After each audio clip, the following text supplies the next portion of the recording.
Selamat pagi, Assalamualaikum warahmatullahi wabarakatuh. Salam sehat, salam kebajikan untuk kita semua. Hadir kembali di podcast Bawaslu Kabupaten Ngada dengan tema Sinergitas Polri dalam proses pemilihan umum tahun 2024. Sesuai dengan tema kita pada pagi hari ini, telah hadir Bapak Kapolres Ngada, Bapak AKBP Patmo Arianto. Selamat pagi Bapak. Selamat pagi. Bagaimana kabar Bapak? Alhamdulillah sehat. Baik. Sesuai dengan tema kita Sinergitas Polri dalam proses pemilihan umum tahun 2024, mungkin saya langsung sejak ke Bapak narasumber. Pertanyaan pertama Bapak terkait dengan podcast kita kali ini, bagaimana Bapak melihat proses demokrasi yang sudah berjalan dari kacamata Bapak selaku Kapolres di Kabupaten Ngada? Baik, terima kasih. Namun sebelumnya, walaupun Ustadi sudah menyampaikan, izinkan saya memperkenalkan diri. Siap. Baik, jadi saya KPP Patmo Arianto, Kapolres Ngada, Polda NTB. Jadi pada kesempatan yang baik ini, sesuai dengan apa yang disampaikan host, pada pagi hari ini kita melaksanakan podcast terkait masalah pemilu di tahun 2024. Terkait pertanyaan yang pertama tadi, berkaitan masalah demokrasi yang ada di Indonesia khususnya sekarang, ataupun yang sekarang berjalan ini, namun kita perlu ketahui terlebih dahulu bahwa demokrasi kita di Indonesia ini sudah dari melalui beberapa tahapan, ataupun mulai kalau tidak salah tahun 50-an, 59 kalau tidak salah, mulai dari demokrasi parlementer sampai dengan terakhir ini demokrasi Pancasila yang reformasi. Baik, jadi pada kesempatan ini terkait masalah demokrasi Pancasila yang reformasi di tahun ini ataupun pada kesempatan pemilu ini, bahwa saat ini Indonesia sekali lagi menganut sistem demokrasi Pancasila yang reformasi, di mana sudah pada masa era reformasi ditandai dengan pemilihan yang secara langsung. Jadi sekali lagi pada pemilu tahun ini di 2024 dilaksanakan secara langsung, di mana pada era reformasi ditemukan adanya kebebasan bagi masyarakat, bagi warga dalam hal ini memilih langsung pimpinan, dalam hal ini baik itu presiden, wakil presiden maupun legislatif, tingkat pusat maupun sampai dengan tingkat kabupaten kota. Atas kebebasan ini dari sudut pandang kami dari pihak kepolisian memunculkan ada dua dampak, baik dari segi positif maupun negatif. Dari dampak segi positifnya bahwa peran masyarakat ini semakin meningkat karena memilih secara langsung, jadi sekali lagi peran masyarakat semakin meningkat dan menguatnya legislatif. Sedangkan dari segi dampak negatifnya bahwa demokrasi ini yakni kebebasan, ya namanya juga kebebasan, dari sisi negatifnya itu masih ada aja kebebasan yang kebablasan. Ya, sekali lagi kebebasan yang kebablasan ditandai dengan mungkin ada melahirkannya suatu sifat ataupun kegiatan-kegiatan yang berradikalisme. Sampai saat ini Polri juga bersama dengan lembaga yang lain kita selalu bersinergi dalam hal ini. Terkait masalah radikalisme, kita berkoordinasi dengan BNPT yang sampai dengan saat ini melakukan langkah-langkah penindakan dan pencegahan dalam menjaga keamanan dalam negeri, khususnya pada saat nanti pelaksanaan pemilu di tahun 2024. Baik Bapak, untuk pertanyaan selanjutnya sebagai edukasi kepada sahabat Bawaslu di mana saja berada, dari kacamata Bapak, apa yang selama ini sudah dilakukan dari pihak kepolisian dalam menjaga kondusivitas di tahapan pemilu di tahun 2024 nanti? Apa yang sudah dilakukan dari pihak kepolisian Bapak? Mungkin bisa disampaikan kepada sahabat Bawaslu sebagai bentuk edukasi. Baik, sekali lagi sahabat Bawaslu, bahwa kami dari jajaran kepolisian untuk melaksanakan suatu kegiatan pemilu untuk menjaga kondusivitas khususnya di pemilu tahun 2024 ini, Polri telah melaksanakan berbagai macam kegiatan, mulai dengan kegiatan persiapan dalam hal ini baik itu persiapan dari segi personil, anggota maupun sarana prasarana kelengkapan yang ada. kita ditandai dengan mungkin seluruh jajaran Indonesia, Kepolisian Negara Republik Indonesia melakukan kegiatan-kegiatan diawali dengan latihan-latihan, dalam hal ini latihan Sispam Kota, kemudian sampai melakukan pengamanan-pengamanan dari mulai tahapan awal sampai dengan akhir, mulai dari tahapan pendaftaran yang sekarang sudah berlangsung, pendaftaran kemarin sudah berlangsung, kemudian sekarang menginjak tahap kampanye, kemudian nanti masa tenang sampai dengan penetapan calon tersebut. Jadi sekali lagi kami melaksanakan kegiatan-kegiatan persiapan dalam ini baik personil maupun sarana prasarana dan kelengkapan yang ada di kepolisian. Selain itu juga kami melakukan kegiatan deteksi dan cegah dini terhadap potensi ancaman dari pihak-pihak yang akan mengganggu jalannya pesta demokrasi yang akan dilaksanakan di 2024 nanti. Baik Bapak, seperti yang sahabat Bawaslu ketahui dan kita semua ketahui bahwa saat ini sudah tahapan yang ada dalam proses pemilihan umum tahun 2024 itu sudah memasuki tahapan kampanye Bapak. Ya. Kira-kira bentuk atau langkah apa yang dibuat dari pihak kepolisian, khususnya kepolisian daerah Kabupaten Ngada ini demi menjaga keamanan pada saat tahapan kampanye ini Bapak? Baik.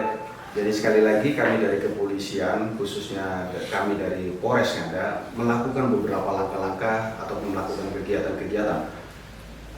Yang pertama tentu bersinergi dengan semua elemen masyarakat, khususnya dari penyelenggara pemilu dengan TNI, dengan Bawaslu.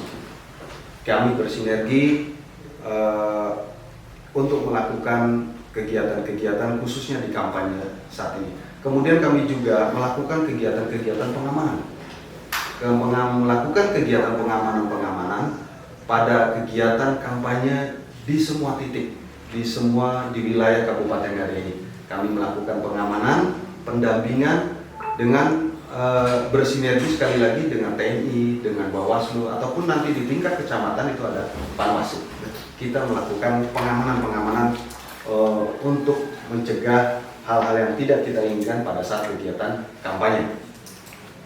Baik, pada intinya setiap ada kegiatan kampanye begitu Bapak, otomatis pihak kepolisian sudah pasti hadir pada saat kegiatan kampanye itu. Oh iya, sudah pasti. Kami setiap kegiatan kampanye kami pasti hadir. Apalagi melaksanakan kegiatan kampanye dari calon ataupun dari partai tersebut kan memberitakan pemberitahuan kepada kami bahwa mereka akan melaksanakan kegiatan kampanye. Sekali lagi kami siap melaksanakan kegiatan kampanye, melakukan pengamanan kegiatan kampanye tersebut. Baik Bapak, kita lanjut seperti yang sudah Bapak sampaikan tadi terkait dengan izin atau sering kita sebut STTP karena sesuai dengan PKPU 15 tahun 2023 tentang kampanye. Para calon ini sebelum melaksanakan kampanye mereka harus mengantongi STTP dari pihak kepolisian. Betul. Mungkin bisa disampaikan kepada sahabat Bawaslu terkait mekanisme pembuatan STTP di kepolisian Bapak. Baik, terima kasih sekali lagi sahabat Bawaslu. Sesuai dengan Perkap 06 tahun 2012 tentang tata cara pemberitahuan dan penerbitan STTP pemilu.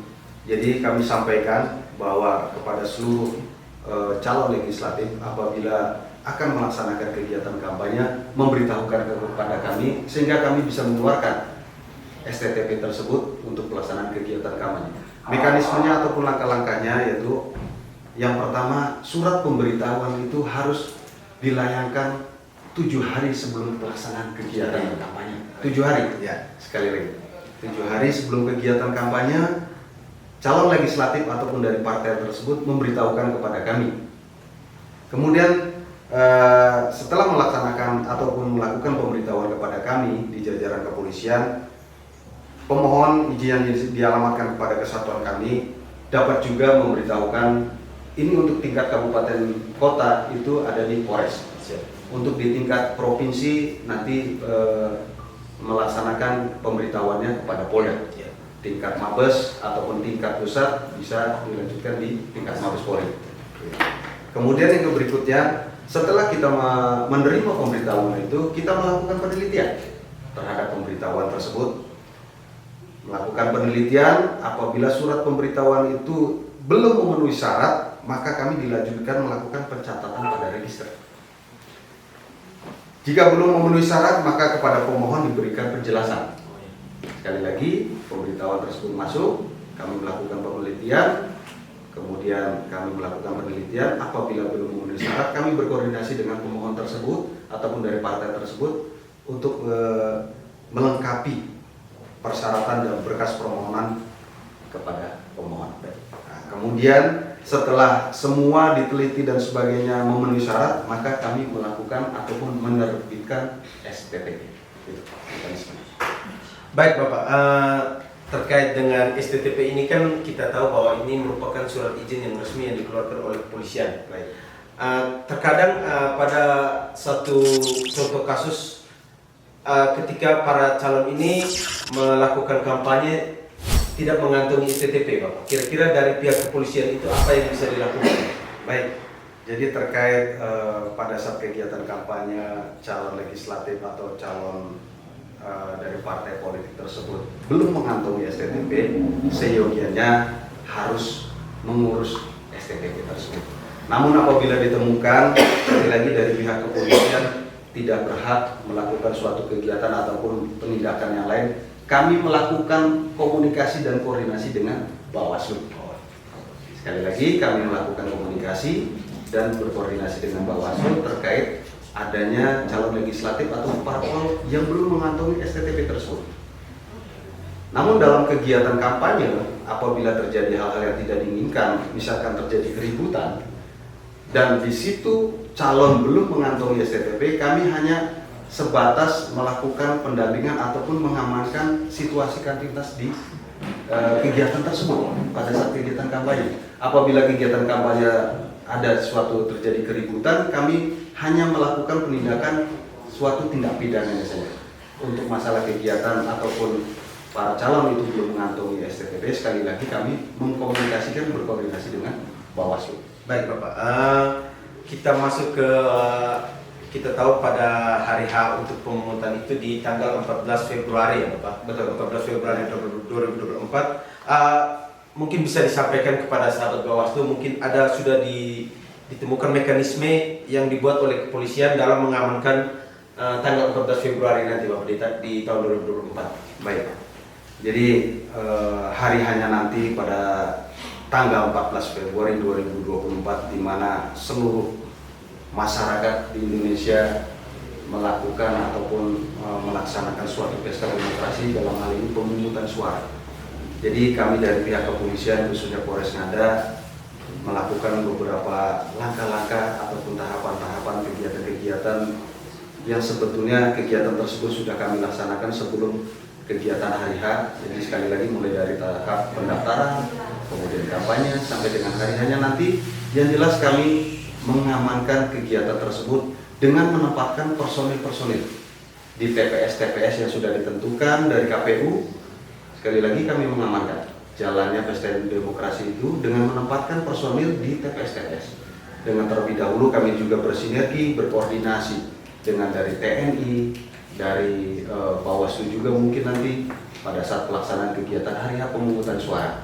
Jadi sekali lagi kami mengamankan jalannya pesta demokrasi dengan menempatkan personil di TPS. Izin Bapak, mungkin sebagai bentuk informasi juga kepada sahabat Bawaslu, karena podcast ini lebih bersifat edukasi kepada sahabat Bawaslu, mungkin bisa disampaikan terkait dengan jumlah personil pada saat hari H nanti Bapak. Apakah dari sudut pandang Bapak sebagai Kapolres Ngada kira-kira seperti apa? Baik, jadi sekali lagi pada saat nanti pesta demokrasi hari hanya pada tanggal 14 Februari 2024, kekuatan yang kami libatkan 2/3 kekuatan dari kami di Polres Ngada kami libatkan semua. Sekali lagi 2/3 kekuatan kami libatkan semua. Namun apabila kekuatan tersebut dirasa kurang dengan situasi yang berkembang di lapangan, kami bisa meminta backup bantuan terutama di wilayah dengan Polres terdekat. Dengan terlebih dahulu kami menyampaikan, melaporkan situasi kepada Bapak Kapolda. Jadi perkembangan situasi nanti di lapangan, apabila eskalasi meningkat, kami meminta bantuan Polres terdekat terlebih dahulu. Apabila belum juga mencukupi, kami minta bantuan backup dari Polda. Baik Bapak. Untuk pertanyaan selanjutnya terkait dengan sinergitas antara kepolisian dan Bawaslu Bapak. bagaimana Bapak melihat sejauh ini kerjasama yang dibangun antara Bawaslu Kabupaten Ngada dan Kapolres Ngada dan kepolisian di Ngada ini, Pak? Baik, terima kasih. Jadi selama ini kami mengucapkan banyak terima kasih kepada Bawaslu yang selama ini sudah berjalan. Kami berkoordinasi dengan baik, komunikasi juga dengan baik. Bahkan kami juga menempatkan personil untuk melakukan pengamanan di kantor Bawaslu. Sekali lagi kami ucapkan terima kasih karena dari pihak Bawaslu sudah berkoordinasi dan komunikasi dengan yang baik dengan kami jajaran kepolisian khususnya di Polres Ngada.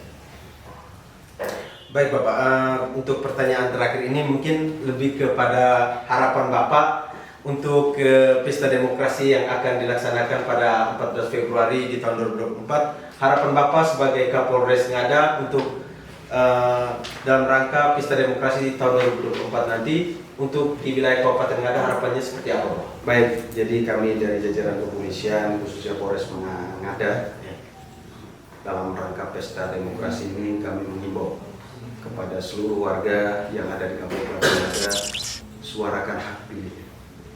Jaga situasi dan kondisi khususnya keamanan dan ketertiban di masyarakat di wilayah Kabupaten Ngada ini dengan aman, nyaman dan kondusif. Kemudian juga kami juga mengimbau kepada pihak penyelenggara, bahkan juga sekali lagi ke peserta pemilu agar mengintensifkan komunikasi yang telah dibangun dengan mengedepankan sekali lagi berkoordinasi dalam setiap permasalahan ataupun hal-hal yang perlu dikoordinasikan kita berkomunikasi dan berkoordinasi. Sekali lagi kami menghimbau jaga situasi Kamtimas di wilayah Kabupaten Ngada dengan aman, nyaman dan kondusif. Kepada warga di Kabupaten Ngada, suarakan hak pilihnya tanpa memandang calon tersebut.